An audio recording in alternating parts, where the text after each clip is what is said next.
Thank you. Okay, good evening, everyone, and welcome to the Board of Education workshop today, October 15th. We do have regular business to occur before the workshop. And would everyone please join me for the Pledge of Allegiance? I pledge allegiance to the flag of the United States States of America and and to to the republic for which which it stands, one one nation, under God, under God, indivisible, indivisible, with liberty and justice for all. for all. Thank you. And can I have a motion, please, to move from executive session into regular business?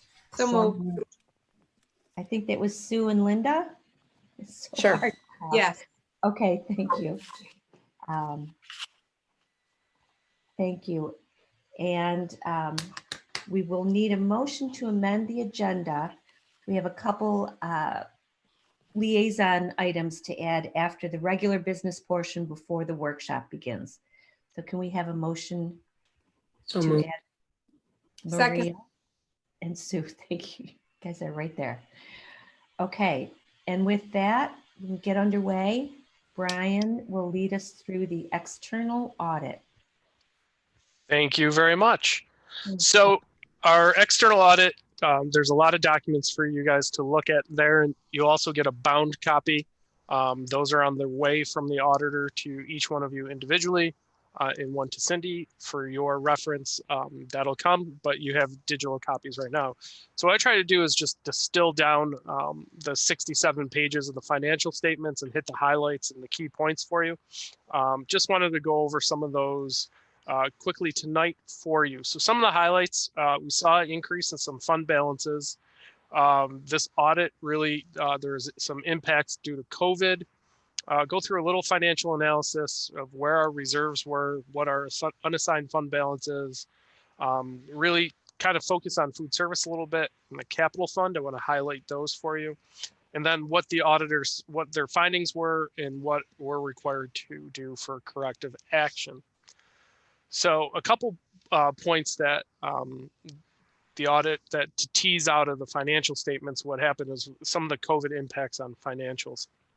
And on the revenue side, all told, sales tax costs, we lost about $300,000 from the projection that we initially had. And we lost about $100,000 in the shutdown in facilities rentals when we did a year-to-year comparison once the books were closed. In addition, many of you are aware, because we talked about this, state aid was withheld in 1920 to the tune of $750,000 was, and I'll use quotes, withheld, because I don't think we'll ever see that again. So this actually happened after the auditors had come out for a few days and been on site, and really, we were 98% of the way done with closing out everything. And then the aid payments that they had counted on us getting, and we were counting on, were withheld after the fact. So it took a little time to work through that. We need a couple extra weeks. They had to come back out and verify a few things now in regards to that. So the revenues had a big impact on the financials. And then on the expenditure side, some of the impacts that they pointed out to us were obviously our unemployment costs were up tremendously for that last quarter of the 1920 school year. Saw a lot more additional overtime. So when we called in employees to come work, many of their labor contracts on the operations side required overtime. You saw a lot more PPE supplies, so we saw that. And then saw some increased expenditures for technology needs when we went to remote. So those are the COVID impacts on the financial statements that we saw. So financial analysis, we were really being aggressive in our investment strategy. And I know we had talked about that last year. So even still with some of the last quarter falling out, our reserves alone garnered almost $1 million in interest across all of them. So without doing anything other than Lori and myself moving money around and constantly shopping to see which banks had the best, we almost got to $1 million in reserve interest. And had the COVID pandemic not hit, we would have far exceeded that. So that was something I have not seen, having interest rates like that in my 10 years as a business administrator.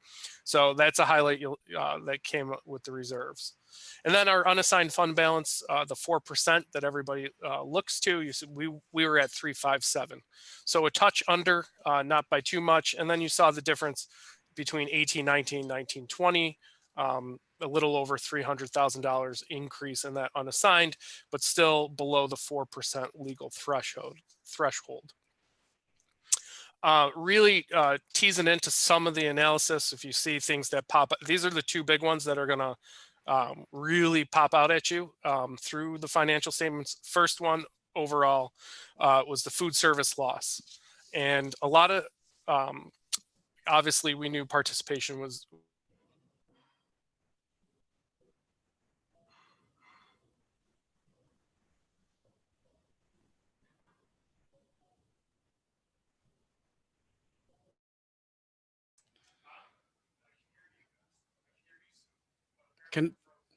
Can everybody hear Brian? Everybody's frozen. Maybe it's just my computer.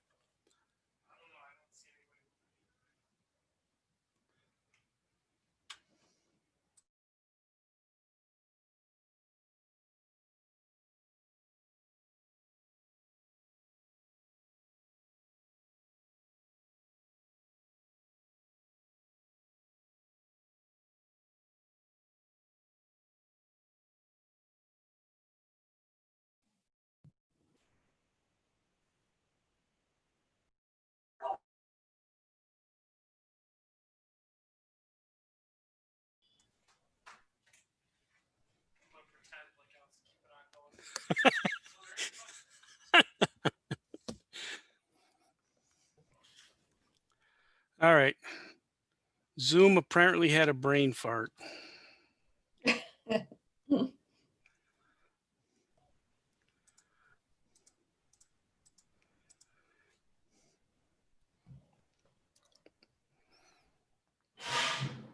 It happened during the budget vote count too, but it was a little quicker in coming back.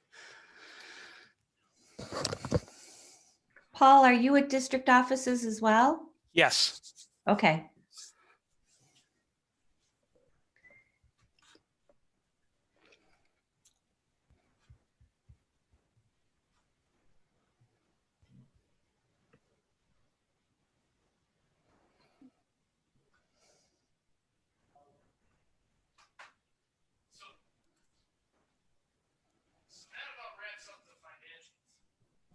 So that about wraps up the financials. Any questions?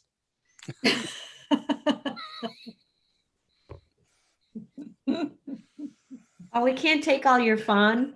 I know. All right, let me get back to where. Ryan, that was so fast. It's like I didn't even know you'd finished. Like, wow, did I fall asleep? Well, there's some pretty good lightning in the village right now. So, all right. So financial analysis, I think. So food service had a tremendous loss, which was not surprising. But once we had our final numbers and got the final claim numbers from the state, interesting to know the state claims were actually withheld too, at 20%. At 20%. Although it was minimal, it was still interesting that they withheld from food service claims for the state aid there. So currently food service, you'll see, is running a structural deficit. Now, the good part about that is the current USDA model, where everybody is eating free, is going to wipe that out this year. Where our participation at the elementary with that is generally, it's about 3 times, taking a sample of the month of September, 3 times greater than normal. So we're seeing some improvement there.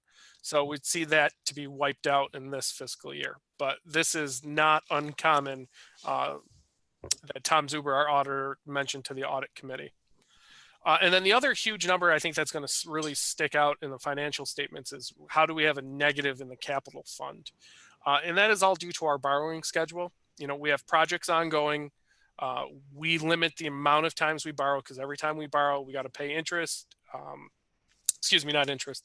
We have to pay attorney fees, we have to pay fiscal fees, we have to pay for Standard & Poor's rating when we go to borrow. So we try to minimize that. So you'll see a negative, but it's because we have the cash flow to be able to pay for the project before borrowing is necessary. So overall, we did have a net gain in our general fund, in our fund balances of about 2.5 million. So we were trending in the right direction. Could have been better, or it could have been worse. But we did fairly well considering some of the things we lost out on. So the findings that the auditors came up for, that you'll see a corrective action plan for, the major one was the school lunch program. Significant operating losses. They know we incurred a deficit, and they're aware we're making systemic changes to address that. So that's one of the first findings. The other corrective action they want us to take is adjust how we record WonderCare program revenues. So parents sign up in the spring, they pay ahead. Many take advantage of the discount for paying ahead in full, but that's in the spring of the previous fiscal year. So this is just an accounting technicality they want us to change, and we mark those program revenues as deferred revenue because it's paid ahead. So just a simple accounting change moving forward. And then some other items, they're not really findings, but they wanted to make us aware of. They'll work with the audit committee and us moving forward. There's going to be modification to what we call agency funds, and that's how we account for scholarship. We have many scholarship funds that we hold across the district. How we account for those and how we're going to account for extra class revenues at the 4 secondary is going to change. So we're going to get more information on that later in the fall, early winter, on what those changes and what that'll impact be moving forward. And then they applauded us for what they had found, the 3 things they found the previous year, and that we changed those all. We have a cyber risk management process going on. We have a federal grants procedures manual, and board had correctively authorized all the reserve transfers this summer for review. So we fixed those 3 problems, and now really the focus is a couple things, and really making sure the school lunch program gets back on its feet. So that is the financials in a nutshell. Summation. It's a large document. We'll be posting this, sending it once the board takes action on it tonight. We'll post this to the website, and we will send this off to the State Education Department, and the Office of the State Comptroller also receive these.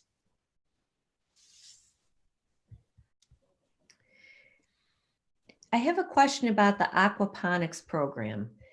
Is Sure. there an impact to that? Is that still able to function in its best capacity? Because I know it was a helpful and valued resource for the kids in terms of lunches. We did do some, to go meals, Tammy, salads and things like that. What we ended up doing is we were actually in the drive up program in the spring. We're actually giving out just heads of lettuce to families as well. So it kind of was a little pause, I'd have to check. I don't think we've had a class come in yet. Usually we have some of the chem classes come over and they do some water testing and things like that. I don't think we've gotten that off the ground, up and running yet this year, because time is at a premium. So it's one of the nice to haves and to do in class. And back when I was teaching, I know I would probably take some of this stuff and put it aside and have to focus on some other things. But we're still utilizing it in the meals that are being prepared. The lettuce doesn't hold up as well, especially at the elementary and the grab and goes to go home. So, we want it to be a fresh product. So we're focusing more, utilizing that in the secondaries. Okay, that's good to know. Thank you. Anybody else? Any questions?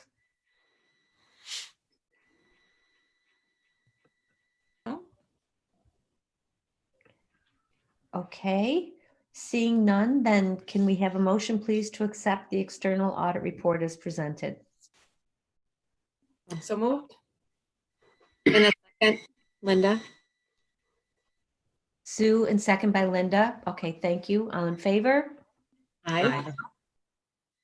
It's difficult to do this by Zoom. Okay, thank you all. Can't see everybody. Moving on to the treasurer's report from July 2020. All right. So this is the new treasurer's report format. It's laid out a little bit differently. When I can find it in this huge PDF document. Getting there. All right, here we go. So it's a little different. So I gave you a little executive summary, showing July is a minimal revenue growth. We do get our large BOCES aid payment, but it's withheld at 20% for 1920. School lunch revenues for summer program, you won't see any because it's lagging by 2 months. July and August, we did do about an 8-week program for drive up at the back of Schrader for a summer program. What you notice on the expenditure side, payable payments, those are prior year expenses. It's salaries from the end of June. So anybody that's on a 2-week lag, kind of that June 16th to June 30th period, that'll show up in July, but it's a payable because it actually counts back, but it shows up in July. You'll see the payrolls are lower. Spending freeze impact that we instituted right away. You'll see small amounts spent on non-personnel, but a lot of bills haven't even come in yet, especially our energy bills. From a cash flow perspective, there's a form in there, a sheet that shows you where we are with cash flow. We call the summer months our lean because we don't get tax revenue, we don't get state aid. But we have a positive cash flow, and that's what we use. You could use that to see. We use that for our capital fund to pay for summer construction. And then just some miscellaneous things. Federal funds reimbursement requests go out at the end of summer. You'll notice reserve balances are going to grow by interest every month. And you notice we actually have no investments. It's blank. That investment page in the treasurer's report is blank. 2 things to note there.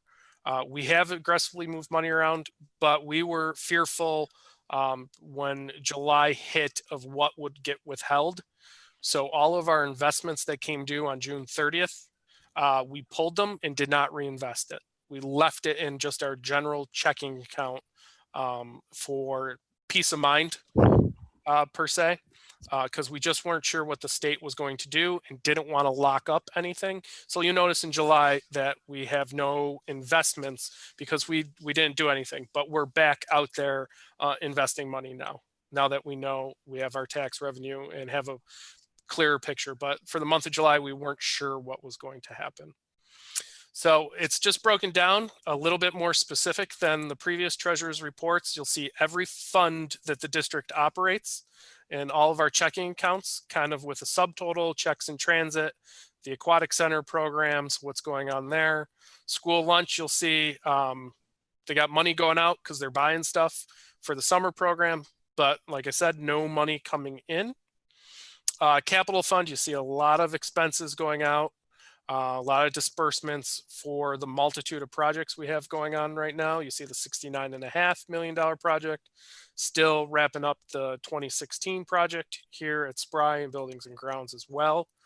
And then our federal funds with what's going on in our title grants, teacher center, UPK, broke it all out for you guys to see it in a little bit more specificity moving forward, where some of our reserve accounts, what's going on there. Trust and agency, this is referencing what the auditors are telling us. This is going to change for next year and how we deal with accounts here. A lot of it has to do with health insurance payments as well. Our payroll accounts, you'll see everything. And then we're going to give you a monthly running balance of all of our accounts, general fund, school lunch, capital, to show you where our cash status is and what we're doing to invest. And then a overview of all of our reserves, so you can see the interest month to month that we accrue on our reserves as well. And then one of the last pages here you'll see is where are we investing. As you can see for July, we're not investing anywhere because of how I previously said we just withheld on investing and kept everything in our general checking accounts as to not lock money up that we might need to access during the lean summer months.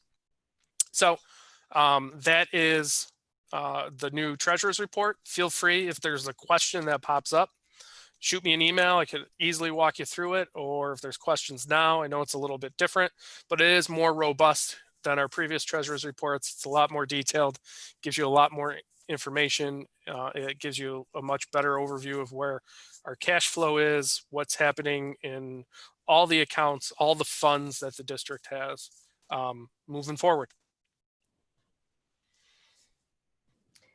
Excellent, thank you. And it's too bad Mike is not here this evening because he was Very waiting. true. Yeah.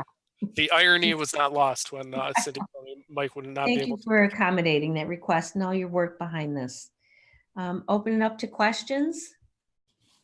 Anyone?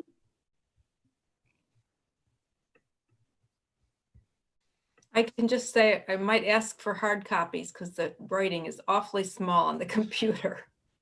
Yeah, it's the scanned copy has to go landscape, and we'll fix that next time. Oh, okay. That'd be good if it was a little bit bigger. Yep, we'll go landscape with that next time. Thanks.